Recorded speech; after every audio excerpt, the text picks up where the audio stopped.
Electricals, Azamnagar, Darbhanga. Proprietor VN प्रसाद। आप हमारे यहाँ से एंकर के ऑल सीरीज प्राप्त कर सकते हैं। नमस्कार, मैं मनीष आनंद और आप देख रहे हैं जनहित न्यूज दरभंगा। विशेष संवाददाता नासिर हुसैन की एक रिपोर्ट। जिला के सभी 10 विधानसभा सीट पर एनडीए उम्मीदवार चुनाव जीते। लगातार 5 बार के विधायक और 1 बार मंत्री रहे एनडीए बीजेपी के प्रत्याशी संजय सरावगी 6ठी बार चुनाव जीतकर लगाया छक्का। 6ठी बार विधायक चुने जाने पर संजय सरावगी ने कहा कि यह मेरे लिए हमारे नगर की जनता का विश्वास और प्यार के रूप में यह हमें जीत मिली है। लोगों ने विकास के काम को जारी रखने के लिए एनडीए को मतदान किया है। बिहार की जनता के मतदान का प्रतिशत भी रिकॉर्ड तोड़ सबसे ज्यादा रहा।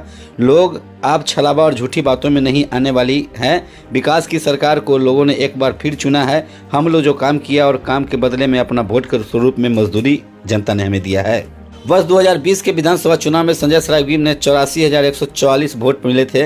वहीं महागठबंधन के राजद के उम्मीदवार रहे अमरनाथ गामी को 73,505 वोट मिले थे। वहीं वर्ष 2025 के विधानसभा चुनाव में इस बार संजय सरावगी को 96,927 वोट मिले, जबकि महागठबंधन से बीआईपी पार्टी के उम्मीदवार उमेश सहनी को 72,502 वोट मिले हैं। 24,425 वोट से एक बार फिर 6ठी बार जीत हासिल करने में नगर विधायक से संजय सरावगी मंत्री सफल रहे। जन स्वराज के उम्मीदवार आर.के. मिश्रा को मिले कुल 11,773 वोट। लोगों और तीसरे नंबर पर अपना स्थान बनाए रखे।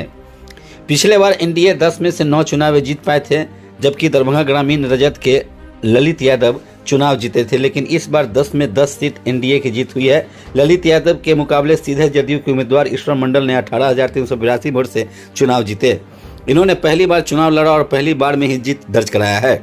कई बार के विधायक रहे ललित यादव को चुनाव हराकर जदयू के ईश्वर मंडल विधायक बन गए हैं। जालेसी विधायक जीवेश कुमार एक बार फिर अपनी जीत दर्ज किया है। वे 13,565 वोटों से चुनाव जीत चुके हैं। केवटी एनडीए बीजेपी के उम्मीदवार डॉक्टर मुरारी मोहन झा द्वारा विधायक चुने गए हैं, जिनका सीधा मुकाबला महागठबंधन के डॉक्टर फराज फातमी से था। एनडीए जदयू के उम्मीदवार बेनीपुर के दोबारा विधायक बने प्रोफेसर विनय कुमार चौधरी 14,059 वोट से जीते हैं। हायाघाट विधानसभा क्षेत्र से रामचंद्र पासवान 11,839 वोट से जीत दर्ज किया है। गौरव बनाम से सुजीत कुमार 8,061 वोट से, अलीनगर से मैथिली ठाकुर 11,730 वोट चुनाव जीत गई है। बहादुरपुर से विधायक सह मंत्री बहादुरपुर के मदन सहनी एक बार फिर विधायक चुने गए हैं। उन्होंने यह चुनाव 12,011 वोटों से अपनी जीत दर्ज कराई है। कुशेश्वर स्थान से निर्दलीय उम्मीदवार अतिरेक कुमार ने 36,441 वोट से चुनाव जीते। लोगों को अपने अपने उम्मीदवार को विजयी होने पर माला पहनाकर स्वागत किया और एक दूसरे को मिठाई खिलाकर एवं रंग लगाकर जीत की खुशी इजहार किया है। आइए देखते हैं जीतने के बाद प्रत्याशी लोग क्या कहें। क्या कहना चाहेंगे? बड़ी जीत हुई है, प्रचंड जीत हुई है। मिथिला में सुपड़ा साफ हो गया इन लोगों का। दरभंगा में 10 की 10 सीट और बिहार में एनडीए प्रचंड बहुमत से आ रही है। तो आम लोगों को बहुत बहुत उनका आभार और कृतज्ञता। आपने पुनः एनडीए पर विश्वास किया है। और ये मिथिला की धरती है। यहाँ प्रधानमंत्री जी की माता जी के बारे में अपशब्द और गालियां दी गई थी। यह जानकी मैया की धरती है। यहाँ माता का अपमान बर्दाश्त नहीं किया जा सकता है।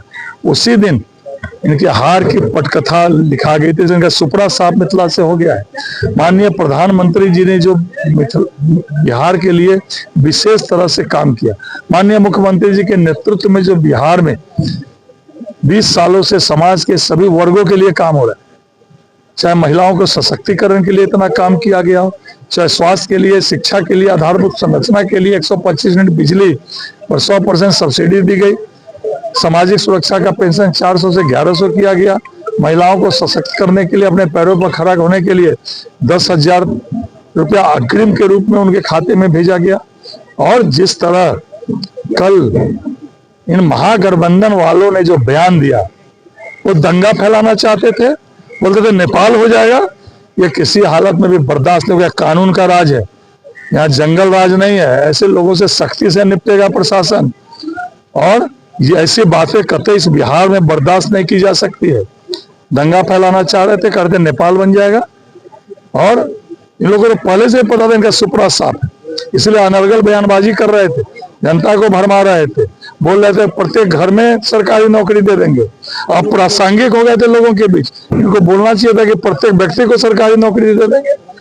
इन लोग पर आम जनता का विश्वास जो है इन लोगों पर उठ चुका था। चलो हो गया। अब नीतीश कुमार पर विश्वास है, वो झलक रहा है। भारी बहुमत से जो है सरकार बनाने जा रहे हैं। ये बहुत बड़ी बात है। कि 20 साल के शासनकाल के बाद भी लोगों ने उन पर जो विश्वास किया है उसका एक ही कारण है कि ऐसे ईमानदार नेता न भूतो न भविष्यते न कभी हुआ था न कभी मिलेगा। वह सिर्फ बिहार के लिए चिंता करते हैं, बिहारियों के लिए चिंता करते हैं। जनता की जीत है, सभी भाजपा के कार्यकर्ताओं की जीत है और ये जीत प्रधानमंत्री मोदी जी, हमारे अमित शाह जी, नड्डा जी, हमारे मुख्यमंत्री श्री नीतीश कुमार जी की जीत है।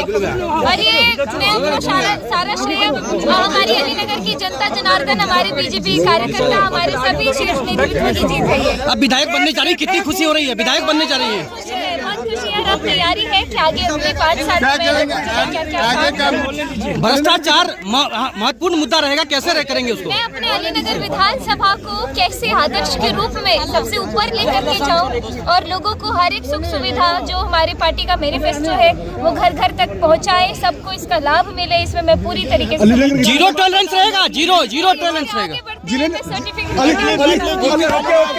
10 में 10 होना है, इसमें कोई रुझान की क्या बात है? ये तो नीतीश और मोदी की लहर है, उसमें दरभंगा कोई अछूता नहीं रहेगा। लगातार बिहार में नीतीश कुमार जी के नेतृत्व में काम हुआ, जिसका नतीजा है आज इस परिणाम पर हम लोग पहुँचे। एक दिन का परिणाम नहीं है। 2006 में जब साइकिल योजना नीतीश बाबू ने प्रारंभ की और जब से महिला सशक्तिकरण के लिए उन्होंने कारगर काम किया और महिला आज सशक्त होकर के पूरी तरह से अब आपको दिखाई देने लगा है। नहीं तो वो तो तब से वो प्रक्रिया चल रही थी, वो प्रक्रिया सतत चलेगी। देखिए, जनता हम भी आप ही के साथ पत्रकारिता करते थे। हम पत्रकारों से ज़्यादा तेज हैं। कितनों आप कहिएगा उसको कि वो 500 रुपये देने के लिए सिलेंडर तैयार है। 15 साल का शासन दिखे हुए है, वो भूल ही नहीं पाता है। जब हम लोग उस समय में पत्रकारिता करते थे और रात में कोई घटना होती थी तो सोचने के लिए मजबूर हो जाते थे कि निकलें कि नहीं निकलें। सच्चाई यही है। और आज 1:30 बजे हम पहुंचे बेली रोड अपने आवास के नज़दीक में। देखे 4 लड़की 3 लड़का बैठ करके वहीं पर चाय की दुकान पर चाय पी रहा है, मोटरसाइकिल पर बैठ करके। यह विश्वास नीतीश बाबू के राज में है और वह समझता है कि यह विश्वास हमको उसी के राज में मिलेगा। 15 साल का शासनकाल का देख करके लोग बैठा हुआ है और अभी तक भूला नहीं है, न भूलेगा। संन्यास ले लेना चाहिए था ना, अब क्या उनकी बात, वो तो संन्यास ले लेंगे। वो तो कहते थे 25 हम लोग नहीं लाएंगे। तो इतना बड़ा बेवकूफ़ वो व्यक्ति है, सो मुझे नहीं मालूम कि उनको इतना नहीं अंदाज था कि नीतीश कुमार को इतना अंडर एस्टिमेट करके वो बात करते थे। अब बरबोलापन का हद था ना, कभी भी बरबोलापन मत होइए। जनता बरबोलापन करने वाले का इलाज कर देती है। जनता बड़ा साइलेंटली, बड़ा ढंग से उसको इलाज करना आता है, वो सब कुछ समझती है, उसको आप ठग नहीं सकते। जीत हमारी है। क्या आपको नहीं लगता कि विकास हुआ है? आप ही बता दीजिए। जनता विकास के नाम पर, आप तो उस समय में थोड़ा कम होगा इसलिए आपको आइडिया नहीं होगा। देखे हुए हैं हम बेनीपुर की जनता के हर दुख सुख में मैं खड़ा रहूँगा, था, हूँ और रहूँगा।